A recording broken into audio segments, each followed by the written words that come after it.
তাহলে monkey virus সংক্রমণের জন্য ক্লোজ কন্ট্যাক্টটা একটা ইম্পর্টেন্ট বিষয়।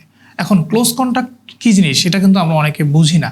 দেখেন, খুব ভালো করে দেখেন, এক্ষেত্রে 6 মিটার দূরত্বের মধ্যে যদি দুজন ব্যক্তি অবস্থান করে এবং সেই অবস্থানটা যদি কমপক্ষে 15 মিনিট বা তার বেশি হয়, তাহলে তাদের মধ্যে যে কন্ট্যাক্টটা হইলো এটাকে আমরা ক্লোজ কন্ট্যাক্ট বলতে পারি।